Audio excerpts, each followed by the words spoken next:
welcome everybody to an ADHD 360 webinar on ADHD and women. My name's Phil Anderton from ADHD 360. Delighted to be joined by Lisa Mangle, our clinical director. And in the background, we've got Kristen from Disrupt Marketing, who are our marketing partners, who's helped pull this together this evening. So we're delighted that with so many people, 170 odd people on the webinar. Such an important subject, very much in the news, ADHD in women in the last few months. And interesting for us, for Lisa and I, it's something we've been championing ever since we started 360, is the inequality between women and men, girls and boys, in terms of assessment, diagnosis, and then treatment. I'm not quite sure where we're going to start, Lisa. As usual, these webinars are unscripted, but I was just thinking about when we were in the preamble there, in our warm-up, as you were, and most gigs would have a warm-up comedian or a band. We have a conversation to get us going, but we were talking about how difficult it is for a woman presenting to the GP, and having to overcome extra barriers. You know, the neurotic woman syndrome that you were calling it earlier when we were in conversation. I wondered if that's a good place to start. What is a great part of the subject of the difficulties with primary care and overcoming primary care resistance. And I think what we agreed to do was give some top tips on how to overcome that resistance with your GP. And then we'll move on to women in treatment and different things from there. Would that make sense to you, Lisa? Yeah, definitely. I think it's I mean, I assess patients every day, and at the moment, probably 90% of my patients are female, which is just fabulous. But when I listen to stories about how they've got to this point, it's often a journey of people missing this ADHD thing or not being listened to. So one of the things that Phil and I were talking about, because, you know, when you go and see a GP, I think you've got about 95 seconds or something like that. So you've got to go with the evidence and not just you saying, I think I might have ADHD. And one of the tools that we use is called the ASRS. I think it stands for Adult Self-Report Scale. And it's available online. So if you type in ASRS and ADHD on a Google search, you'll find it. And it literally is an 18-item questionnaire, one sheet of A4, 18 simple questions, and you can fill that form in 30 seconds, dead easy. And it's 90% accurate. So if you screen positive on that questionnaire, and then you go on to have an assessment for ADHD, 90% of people with a semi-structured interviewed assessment would go on to receive diagnosis of ADHD if that questionnaire is a positive screen.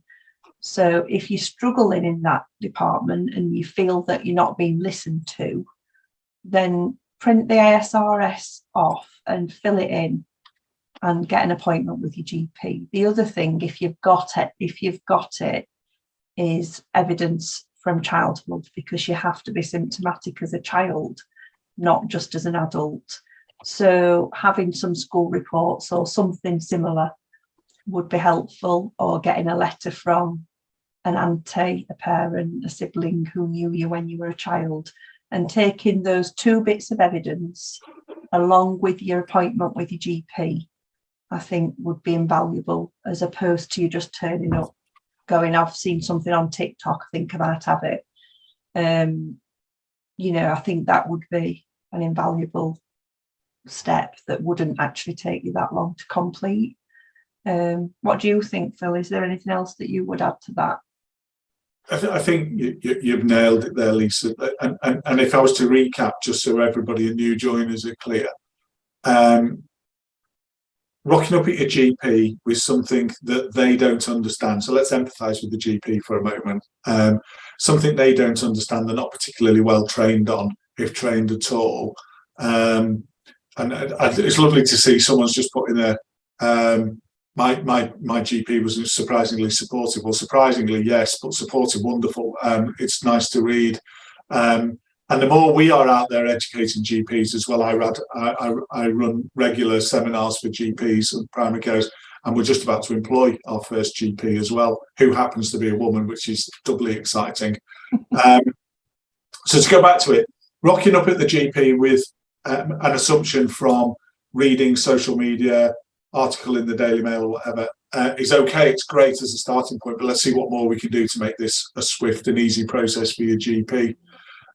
So if you have an ASRS that's completed and you have something from your childhood in terms of school reports, I think you're a long way on that journey. Now, interestingly, I met with a patient today who's getting ready for an assessment on Friday and had a lot of anxiety about it. And that person had gone through their school reports, a couple of them, and highlighted the sections that demonstrated some ADHD characteristics. Now, what they've successfully done, which was an amazing piece of work, and I recommend it for everybody, was they hadn't gone looking for the words ADHD, but they've gone looking for struggle to concentrate, struggle to focus, blurts out answers, struggling with friendship groups, and they picked out those kind of strong indicators from their school reports, coupled that with an ASRS, and there was an evidence bank there that was quite straightforward. And I would encourage anybody to do that and go to the GP in that informed way. And I think we've got a paper on ADHD in women in the resources section as well. And I think you can do worse than present that to your GP and say, look, and here's some background reading as well, because it's there to be done. And I don't think it's that difficult if we are organised to overcome some of those barriers. And there's comments in here. I love reading these comments and trying to, being a man and questioning my own ability to multitask here. There's people talking about being kicked out of school 35 years ago and ADHD wasn't spoken about then. And I think that encapsulates part of the national problem that we have, is that for twofold, ADHD was a boys' thing. Well, it wasn't. There was just a huge amount of misunderstanding.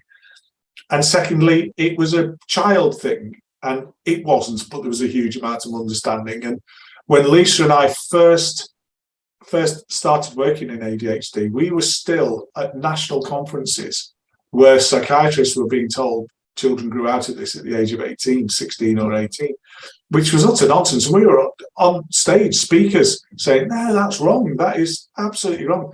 Let me wheel out a patient with ADHD who's clearly got ADHD at the age of 35, 40. So, we're battling against a lifetime of misinformation and miscommunication.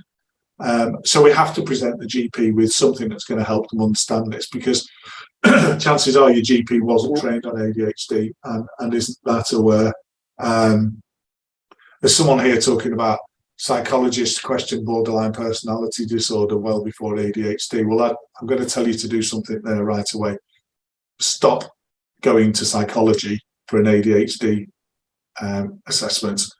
It's contentious me saying that, and I was interviewing a psychologist today, and I know it's contentious, but this is medicine, this is psychiatry, not psychology, and you will get you are better served in a medical profession with ADHD, because the treatment that is most beneficial is medicine. And borderline personality disorder, we're going to talk any minute now, I feel, as a segue coming to anxiety and depression. All of those things can be so misunderstood without medical background, without medical knowledge. We're a fully regulated healthcare provider, and we are fully regulated because we're providing healthcare for this group of patients. So, this is medicine. This isn't, you need psychological support. Perhaps you may benefit from psychological support, but not at the stage of a diagnosis in medicine. There's someone here saying that, Lisa, I have only 3 years of reports from high school available. Would this be enough? Absolutely, Yeah, bring it on. Yeah. We don't need war and peace. We just need something that anchors you back. And Lisa, it's worth explaining, isn't it, that why this is in the DSM?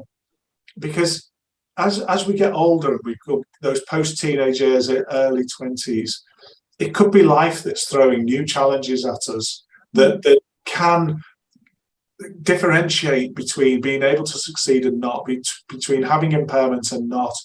And so that we in a clinical setting, my clinical team, can determine whether it's environmental or something else, or it is something that's come through childhood. We need that evidence. And it's only when it's come through childhood can we actually recognise and be certain that this is something that's medical as opposed to situational and environmental. It's also about, with ADHD, you have to be symptomatic as a child as well as in adulthood. And quite a few people have mentioned this evening about masking. And the ladies also talked about coping. And I hear that word a lot. And coping is not living, it's getting by. And that's often what a lot of females do in school. They don't want to break rules and be naughty.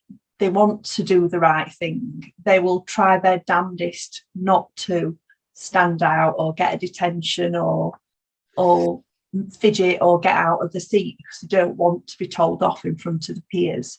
But that doesn't mean they're doing really well. And I'll give you an example just from today. I assessed a lady today, and she was in her early 20s, and she was gifted. She was really bright. She winged her GCSEs on 0 revision. She couldn't do it. She couldn't sit and revise. She couldn't focus. Her A-levels she passed, but didn't do as well as she could have done. She went to do a degree, and again, did a dissertation in 3 days because she proper procrastinated for 8 months. And as you can imagine, didn't do as well as she could have done, but did okay. Now, someone might say, well, were they impaired? Well, actually, yes, she did well. But all the assessment, she talked about how she didn't do as well as she could have done. And it's about delving into the childhood and looking at how school went. And was it a struggle? Was it anxiety provoking? Was it easy, as in the work was easy, but you still didn't achieve your potential? Did you do okay in class when it was verbal, but when it came to writing things down, your homework, it wasn't so good, or it was last minute, or you didn't do it, or you left it at home? So there's a lot of information there. And so, yes, your information that you've got from your school report just needs to be 1 year, just needs to be something from school. And if there's no evidence there, that could be that your teacher's just not picked it up. So we'll get that evidence from somewhere else, from a relative or from a parent or from a sibling. So, it's about asking the right questions and seeking out those ADHD symptoms. And often when I'm in clinic, adults can't remember the childhood, and that's really common with untreated ADHD. And I've got young adults, who actually can't remember the GCSE results, or they can't remember anything about school.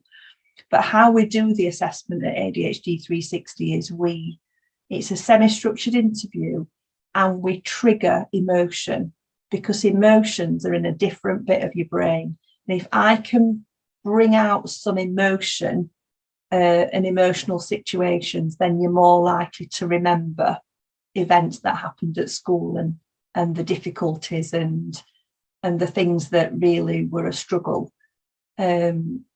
So it doesn't matter if you've not got the written evidence. So don't worry if you've not got that information. We'll glean it out of you some way. But it is important to be able to get the right information about what's going on in school for us to be able to give you a diagnosis. There's some interesting commentary here related to this strain of the conversation, this string of the conversation. Going back to the GP piece, there's somebody here that sort of says, concerned about the GP being dismissed so many times and dropped off certain treatments that haven't helped SSRIs and things like that.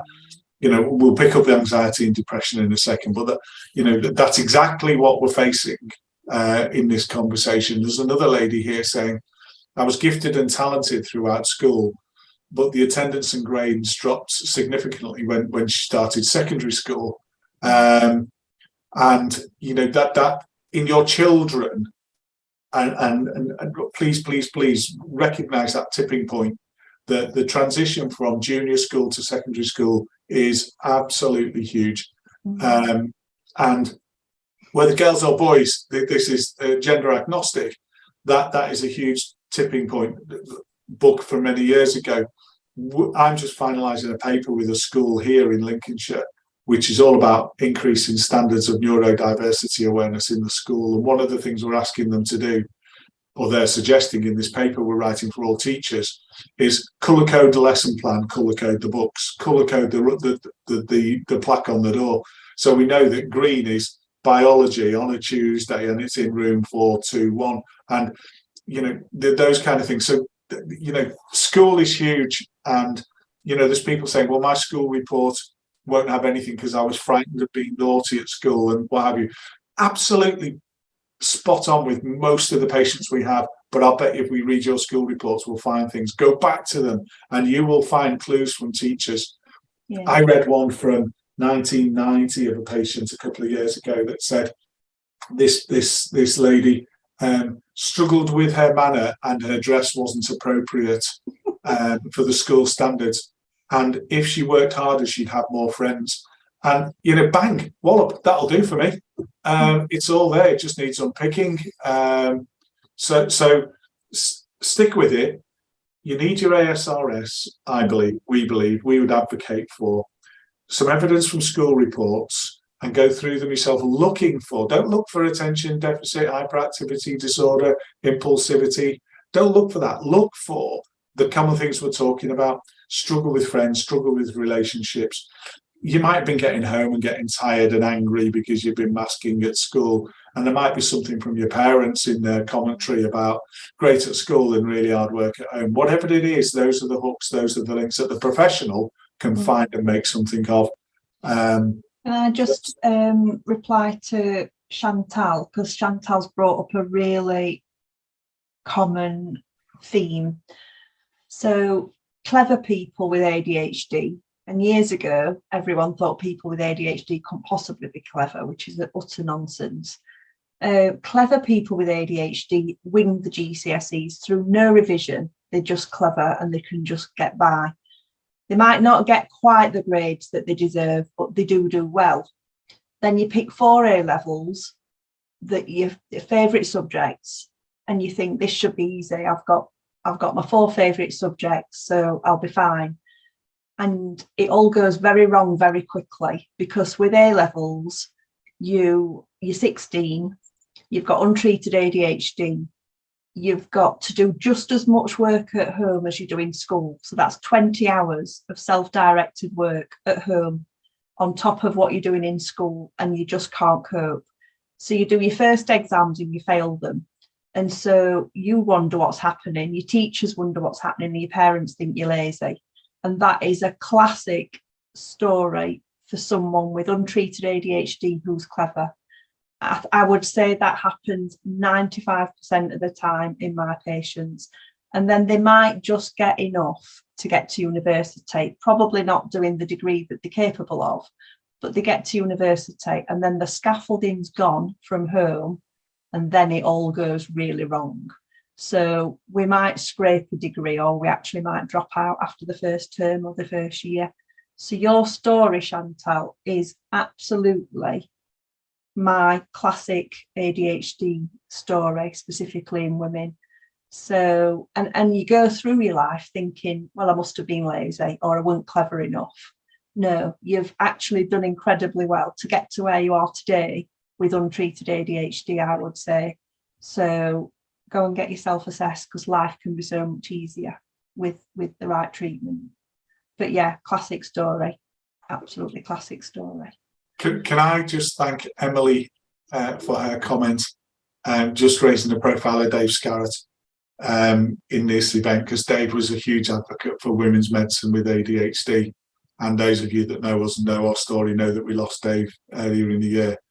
And we've celebrated today another entry into the 400 Club, which was a young 13-year-old girl who was diagnosed today by Sally, one of our clinicians. And I had the great delight of ringing the parents up of that young lady this evening and telling her how she's now a member of the Dave Scarrett 400 Club and explaining what that was about. And I guess I'm telling you that story because Dave's name's come up in the chat, but also because as we continue to advocate for women's health in ADHD, we continue to celebrate success in every way that we can, because 50% of our patients are female, and that's hugely important to us. And the reason that we know that we're doing okay with that is because we've taken away that barrier of the GP. You don't need a GP referral to come to us, and we've automatically removed those barriers. And I think that's fundamentally important to our success in the gender balance in our clinic. So, you know, we can get around, we can get beyond some of these barriers and struggles that we have. If we pick up some of the questions for a second in the Q&A, Lisa, before we go into the anxiety and depression piece that's inevitably coming up. People talking about falling through the system, being labelled as a naughty child, and people of other disciplines perhaps not buying into the ADHD thing. In a childhood screening tool that we use, the SNAP4, there's a section about inattentiveness and there's a section about impulsivity and hyperactivity, and then there's an additional section on oppositional behaviour, naughtiness for want of a word. And whenever we train anybody on the use of that tool, we have to make the point, remake the point, and make the point again. Being naughty is not a requirement of ADHD. Now, you might be naughty, that's fine, that's okay, we can deal with that, but you don't have to be. And I think that's one of the gender things. Stereotypically, it used to be that girls were in the back, the dreamer, the inattentive, and clever enough to get through and not getting caught by the system. Lisa and I challenge that premise. You can have hyperactive naughty girls as much as you can have hyperactive naughty boys. So it's kind of, there isn't a gender-based stereotype available here. But the point that needs to be made is naughtiness is not a prerequisite to have ADHD. What the naughtiness is what I've called in the paper that's on our resources, situationally cheesed off. It's actually called situationally pissed off, but that's not socially acceptable because it's all a bit tough. It all goes on and there's no end point to it. Have a read of that paper. It will describe many of you. I'm going to warm Kristen up, Lisa, to a polling question, which we thought we'd do for the. We've never done these before, and it wasn't without young Kristen helping us out. Us all two crusties here would struggle to work out the technology. But Kristen, we got the question about primary care and struggling, and I just wondered if we could poll that question. Do you think, if I hand over to you for a second? There we go. The 3 questions are up there now for everybody. Thanks, Kristen.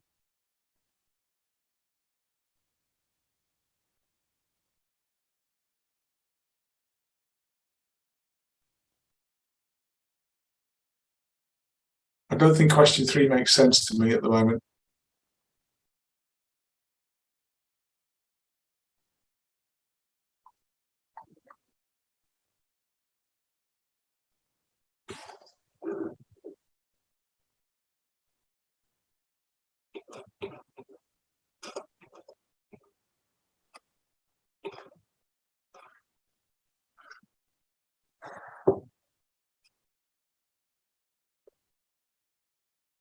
Do you have a look at some results, Kristen? Especially questions 1 and 2. Yes. So we've got, I mean, they're still flying in a little bit, but we've got, for the first question, have you been to see a healthcare professional for ADHD symptoms and been sent away? We have 49% saying yes so far, 51 saying no. Oh, well, that's healthy. That bucks the trend I was, 49% is far too many. How many respondents are there, Kristen? We've got 135 people have responded so far out of 211. And then we've got, have you been to see a healthcare professional for ADHD symptoms and being prescribed anxiety or depression medications? 71% have said yes, 29% no. Yeah. Wow. 71%. As we just work with those numbers, can I just, as I'm scrolling down, as I scroll down these messages, they're building up faster than I can go down them, Lisa. And as I got to the bottom, I've now got 265 units. So apologies, we're not going to get to deal with all of these, but I just want to talk to Natalie for a second. I've got my assessment with ADHD 360 in January. I'm terrified about it, but really hopeful. All I can ask you to do, Natalie, is go on Trustpilot and have a look at the Trustpilot reviews. I can tell you till I'm blue in the face that you'll actually enjoy the experience. Yeah. Go on Trustpilot and read the reviews, because we train our clinicians on three things are really important to us. Forget the medical side for a second. They have to focus on you. They have to empathise with you, and then they have to impute quality to you throughout the whole interaction. And that's where our Trustpilot has its bedrock. You will enjoy the experience. You will go away and have some thoughts and some retrospective views, but don't be frightened of it. Don't be terrified, because actually you'll be meeting women like this and men like this as well. It should be a joyful experience of validation. And I think if people were to comment in support of that, I'd be very surprised to see anything different, that the process is one of validation, especially for a woman, and especially for a woman who's struggled throughout part of her life. Let's go into anxiety and depression, because we talked about it and not talked about it. Can I talk about that? So yeah, sure. The primary care revolving door, really, isn't it? It is, yeah, absolutely. So what's interesting about that is it's actually spot on my data as well for my patients. So 75% of my adult patients come to my assessment with a diagnosis of depression, anxiety, or both. They're not all on treatment, but a huge bulk of them are. Now, once I've done their assessment for ADHD, and if I've diagnosed them with ADHD and I start some treatment, once I've optimised the treatment, 90% of them are not anxious or depressed anymore. So, you know, that just screams to me that actually the anxiety and depression are side effects of not treating their ADHD. And they are, as Phil alluded to, those revolving door patients who go in with symptoms that are ADHD and are given an SSRI, and you go home and you take that and you keep going back saying it's not working, so they'll increase it and they'll increase it and they'll increase it and it's still not working. Oh, what we'll do, we'll give you a different one. And it's just this revolving door patient who ends up on all the different medications for depression or anxiety, which are aimed at your serotonin neurotransmitters. And actually, there's nothing wrong with your serotonin. So what you generally get is all the side effects of the treatment. So if you are one of those revolving door patients who keeps going and keeps being given a treatment for depression and anxiety and they're not working, print off that ASRS and take that in, because you know this is the likelihood that you've got side effects of your untreated ADHD. You are going to be situationally pissed off if you go through life not achieving your potential or finding it so hard that you're burnt out. Someone was talking about that in the questions. You know, they're so burnt out that we can't socialise because we have to go to bed because we're exhausted just by doing their day job, you know, and that's not okay. You know, you need the right diagnosis with the correct treatment, and it's not SSRIs. I'm going to stick with that theme and come back to it in a second, the anxiety and depression and situationally cheesed off. I'm going to just say, right, so Henny, yes, that would be enough. The fact that you can recall school and you can recall the challenges you had in the absence of school, but I've not got ADHD and I'm not neurodiverse, I'm neurotypical, but I couldn't tell you where my school reports are. So it's not as if we're anchoring on them, but we've got to have that evidence from someone. If it comes from you, it's weaker, but it's still there. So don't be too fretful about that. Amelia, 17, but I've been referred to adult services. How far do I have to go back for childhood? I think 17 is appropriate for you to go to an adult service, because then we can track you through adulthood as opposed to tracking you through childhood. 12 is the magic number for childhood. So before then, find something there and you've cracked it. And if I go over to the questions, there's a couple of questions here about my daughter is very similar to me. PEDS refusing to assess her because she functions too well. Well, that's utter nonsense. That's just the NHS setting the bar higher than the diagnostic manual because they can only afford to manage those that are at the worst level. It's a shame that happens. It's a travesty that happens. I would just say, invest in your daughter, get her the assessment she needs. She's 9, she's soon going to be transitioning schools, she's soon going to be building up into those important GCSE years. Get her assessed, even if you have to fork out some hard-earned cash for it, it will be worth it. And then Patricia's asking the golden question. For any woman, I believe that genetic follow-through of anything is really important in a woman's psyche. The women need to know the answer to genetics, I believe, because you're the childbearer, you give birth to children. And I can be criticised by as many blokes as want, but I just believe in my value set. Women take that more seriously than men, in my experience. Yes, ADHD runs in families. So all these mums that are on here saying, my child's got it, could I have it? Well, either you or the biological father have. And if you're looking at yourself and you know you've got ADHD, then please look at your children and see which one of them may need help. We call it a pedigree clinic. We've coined that expression. We do this a lot. We actually will look at mum and dad when we're looking at the child, because if we can help the whole house, the whole home, the whole set of outcomes, we're going to have bigger impact than perhaps helping mum but not helping the children, and then the children are still putting mum under the same pressure, and vice versa. We help the children, but mum's still got the struggles, got the difficulty, the tiredness, the weariness that we're reading about in these comments. So there is a huge genetic component here.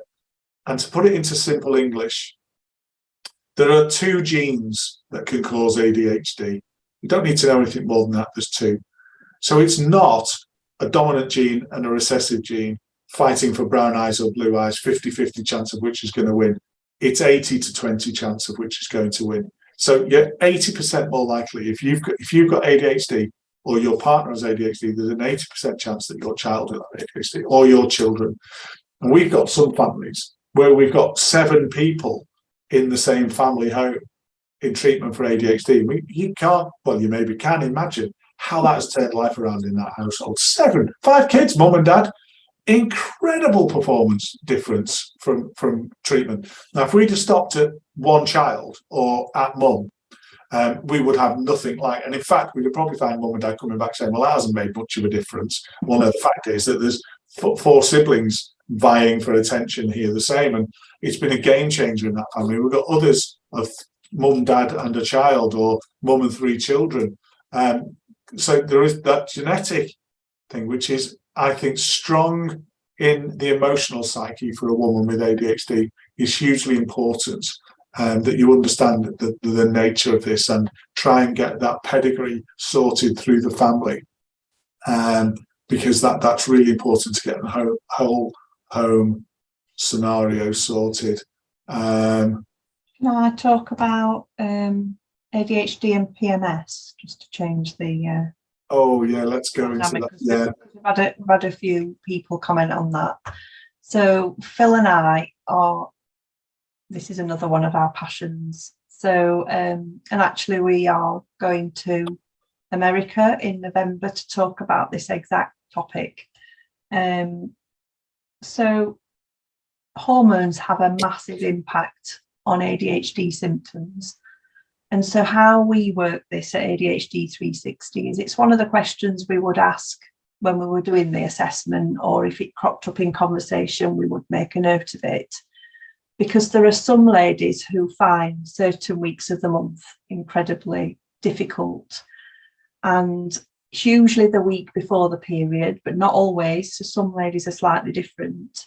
So how we manage that is we optimise the treatment for the patient. So we're not looking for just an improvement, because that's not good enough on our terms. we're looking for that patient being optimal and their ADHD symptoms to reduce as much as we can get them to reduce. And once we've done that, we then look at the month, because in our view, Phil and I believe that if you only sort out 3 weeks of the month, that's 25% of that lady's life that's not on point. So what we do then is we often increase the dose of the medication that they're on for that week that's more tricky. And that's the week where your estrogen's dropped, and it has a huge impact on ADHD symptoms. So a lot of ladies will say it's almost like they've not taken their medication. So then we'll have a lady who's on a certain dose for 3 weeks, but for that 1 week that's tricky, they'll have a slightly higher dose. And then that's optimizing their treatment for the whole month and not just 3/4 of it. And then we go for shared care based on that. And we've had really good responses. So it's not all women that need a specific situational optimization. But if we do have a lady who's struggling for part of her menstrual cycle, then we do something about it. And there aren't many places in the world who are doing this, and I certainly don't know many in the country that are doing it. But you know, we believe that you need to get this ADHD thing right. If you look at the data around quality of life, if you don't optimize someone's ADHD, their quality of life is as poor as someone with poorly controlled type 2 diabetes, and that's not a good quality of life. So it's really important for us that we get this right, and that's how we get it right at 360. I'm quite proud of that, and Phil's spoken nationally on the topic, and now we're going global. So and I think it just helps women to have a better life and not just for 3/4 of the year. So it's quite impactful, isn't it, to have like there's always a danger of women championing women's issues is seen as being a sort of single focus, single item, single track kind of thought process. I did 19 radio interviews on women and the menstrual cycle and their ADHD, and you know, I was sat there with male presenters saying, look, there's two blokes here having a really serious conversation with no quips, no one-liners, no Mickey taking. This is a proper issue for women. And if we can give women 4 weeks of the month as opposed to 3 weeks of the month of high performance, reduced impairments, then I think we're on to the right thing. And as Lisa says, we're off to America. I'm a little jolly to go and present at a big conference in America on the subject. But I'm proper proud of ADHD 360 and how we actually get this right for women. And I say that as a bloke who could fall into that jokes and mirths and merriment, but actually I think it's a really important subject that we can level things out for the 4 weeks. And interestingly, and I think this is really important for all of you who are listening to this tonight, we've never had a GP refuse to prescribe the different medicine at the different time of the month when we've explained why we're doing it. And again, I think that's a real success for us, is that we have clearly got this right for our female population, that we can get a GP to prescribe different medicine at a different time of the month under our instruction. And I see that as a huge success. Let me just pick a couple of more comments up if I can, Lisa, and then we'll go into another chunky subject, if you will. First of all, somebody's saying, anonymous, unfortunately, I'd love to call you out. Lucky enough to be assessed by Carl this week. He's amazing. He's just one of our superstars, a rising superstar in our field, and we're very privileged to have Carl on our team. And then this person has told work, and work has said, well, what can we do? I think that, and Kristen, perhaps you can capture this. What we can do is put a paper out on what work can give a person with ADHD who's got the confidence to tell their employer that they've been diagnosed with ADHD, and we can write a paper for the 3Ts series on that.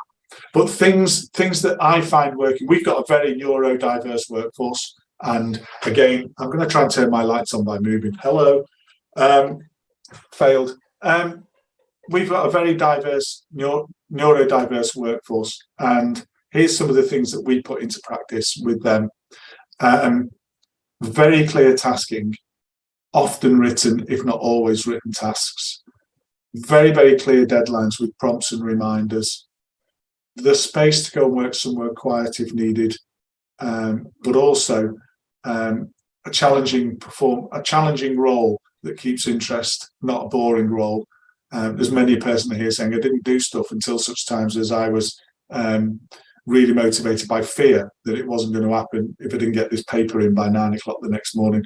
So challenging role, very clear tasking, some quiet space to work, written tasks if at all possible.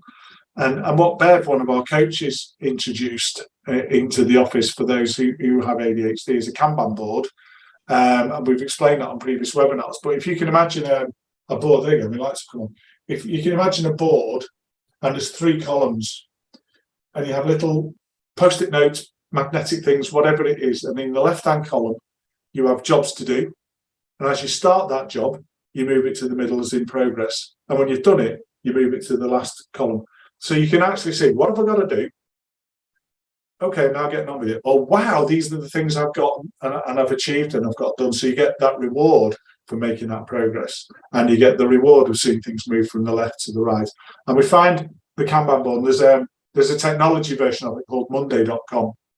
And we're using Monday.com in the office as well for people who need that structure to their tasking. So in terms of work, those are the easy things. Acceptance and education. So if your employer would sponsor it, get somebody, we'll do it if necessary, to come and talk with you, your line manager, or the whole management team about what ADHD looks like in the workplace. We'd support that. We'd make it happen. How you're going to be in meetings, how your conduct could be in meetings, why you're the person that gets up to make the cup of tea for everybody halfway through the meeting as opposed to sitting still, your coping mechanisms, how they manifest, that understanding, that overwhelming appreciation of what ADHD is. It's not a naughty boy. It is somebody who has blah, blah, blah. It is absolutely a key part of anything. And deadlines being missed, an understanding of why. So working with someone with a deadline, keeping that awareness that you've got that deadline tomorrow. How are we doing with it? Oh shit, forgot all about it. I didn't mean to do that. Blah blah blah. It's being able to coach people to work in that way. And I would also say to you, and it's something that Kristen and I are working up at the moment, is bang in an application for access to work straight away and get government support for your coaching. For all those other things, and we've got coaches. You can get government support for it through access to work because ADHD is a recognised disability. So you've got options, you've got things you can do there. And I'm just grateful for you posting up about Carl. Lisa, were you going to say something there? I was going to change the subject, but there's quite a lot of comments about hypermobility and ADHD. And is there a link? So there is absolutely a link between hypermobility and ADHD. So hypermobile Ehlers-Danlos syndrome is heavily linked with ADHD, and it's one of my specialist interests. So I spot hypermobile EDS in a flash, usually by coexisting conditions such as pain, migraine, reflux, irritable bowel, fibromyalgia, some autoimmune diseases, and the medication that people are on. So I generally know before I'm going into assessment whether I think this person might have hypermobile EDS or not. So absolutely there's a definite link, and it's more readily picked up in females because the estrogen enhances the hypermobile issues because they both affect joint flexibility. So it would be more evident in my female patients than in my males, but it doesn't mean that the males don't have hypermobile EDS. It's just not as impairing. But absolutely, there's a link between hypermobile EDS, and I diagnose, pick up a lot of my patients, and I'll let the GPs know, because these patients have often been suffering for several decades without anyone even considering it, given it's a rare disease. So yeah, absolute definite link between EDS and ADHD. Kristen, can we run the question? I think it popped up before. Can we run the question on hyperactivity and just see what we get there in terms of an answer? I already ran it. So we've got 58% have said yes and 42% have said no. Okay, so if we hold those numbers for a second, and now let's talk about what hyperactivity actually is and see if we can alter the lens on that. If we were to typically try and define ADHD and hyperactivity, we would inevitably go back to boys, children, moving about, leaping around, climbing a wall, swinging from lampshades, and so on and so on, poking the boy next to them in the class with a pencil all the time, tapping a pen. If we actually start to be more thoughtful and more progressive with our thoughts, we start to actually see that the inability to focus and concentrate for a long period of time on a single subject without getting into the whole hyper-awareness conversation, that constantly switching of thought process. Lisa likens it to having, how many tabs have you got open on your computer whilst you're trying to work on Microsoft Word? Have you got Outlook, PowerPoint, the internet, 5 pages on the internet, and you're tabbing between them all? Well, you're never going to get anything done. That's hyperactivity, but people can't see it. So if your mind is whizzing between what am I doing at work, what's this task, what time am I going home, what about the school dinner, what about what I'm wearing tomorrow, what am I doing today, what's that person doing over there, oh look, a frog. And if that's you, that's hyperactivity. But instead of it being a hand shooting up all the time, you're climbing up the walls. That's a hyperactive mind. And we kind of resent the fact that poorly informed clinicians will only look for hyperactivity in physical movements, because if you're hyperactive, you're hyperactive.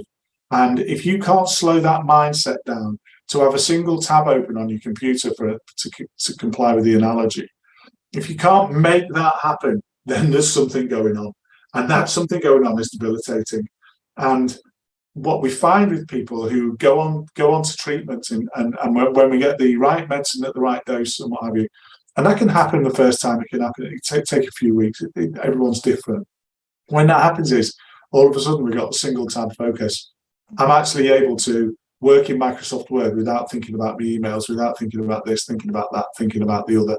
And I'm not having a song going in my head that I'm trying to work out the lyrics for whilst I'm trying to have a conversation with someone. Oh, look, there's another frog. The moment we get into treatment, we can start to slow that down and clear that into that much clearer work pattern and work belief, we can make a big difference. So if you internalize that hyperactivity can be in the mind, not just in the body, you will inevitably see ADHD slightly different right from the get-go. So what I'd like to do now is re-poll that, Kristen, and see if we get any difference on what people believe. And I'm kind of hoping we do.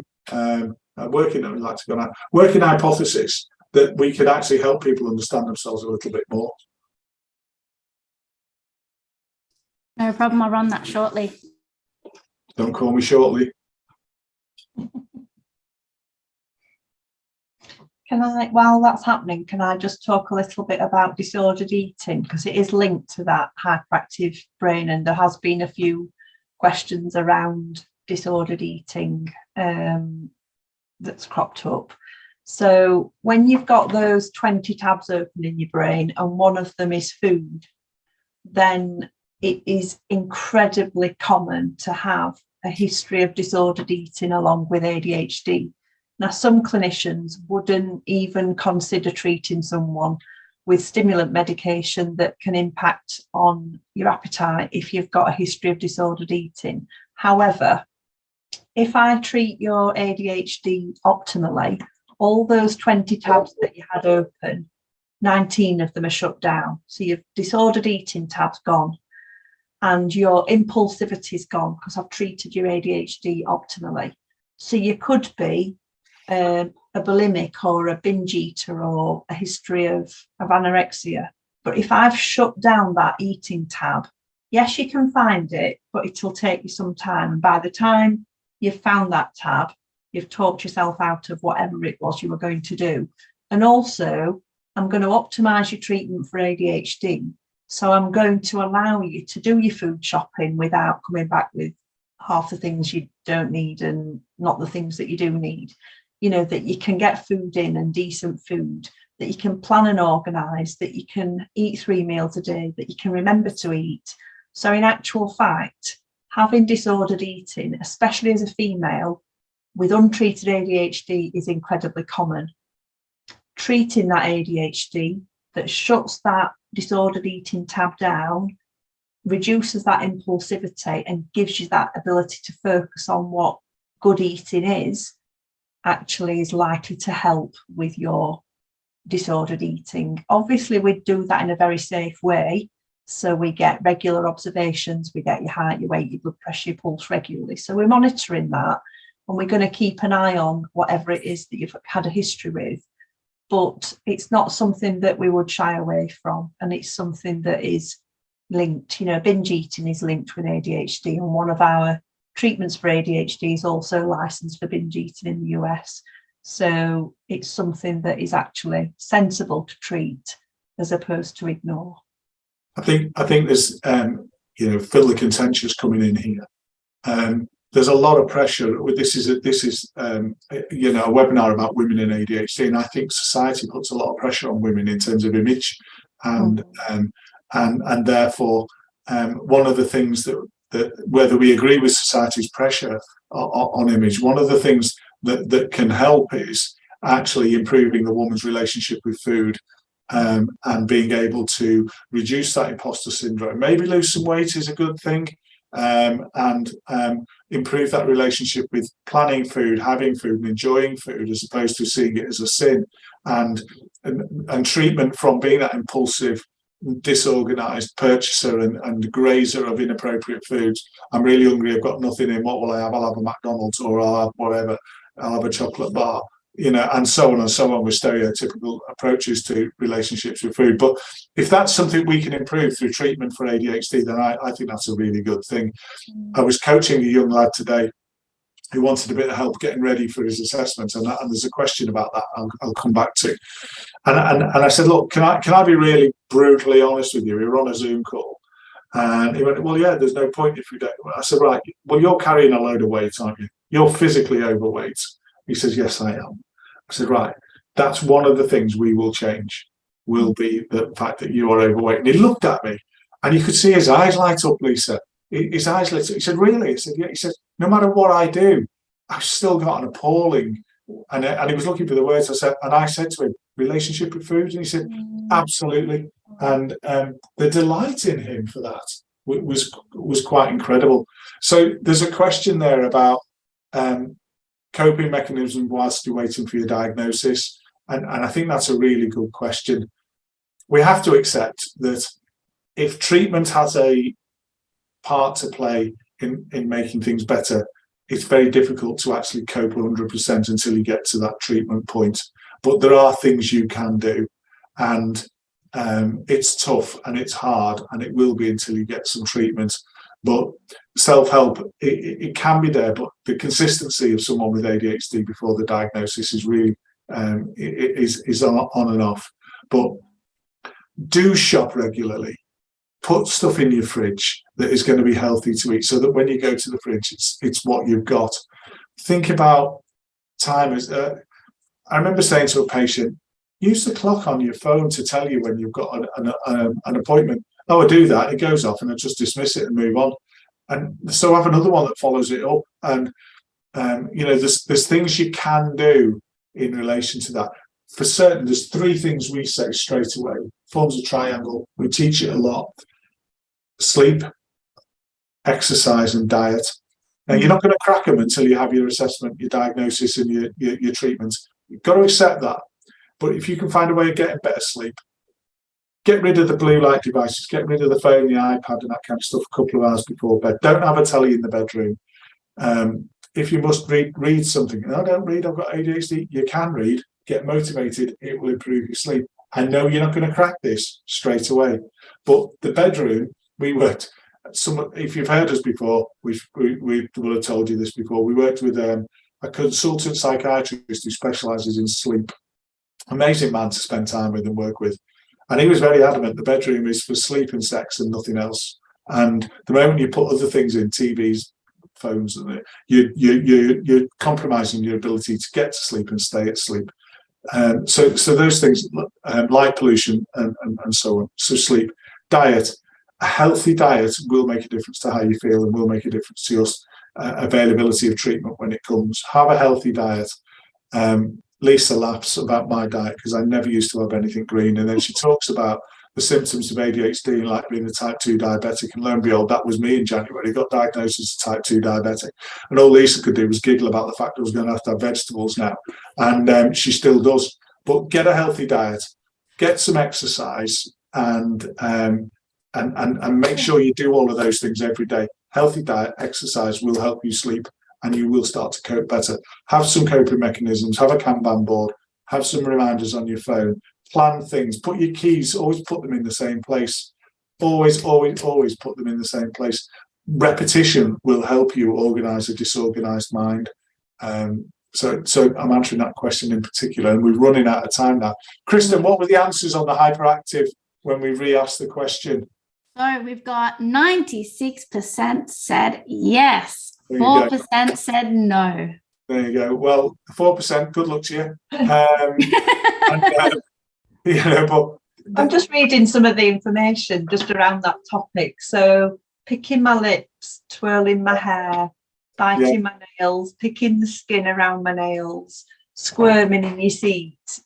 That's hyperactivity. So you might not be out of your seat or throwing a chair or whatever, but that's all part of those hyperactive symptoms. And I see it all the time, touching your face, picking spots, scratching your head.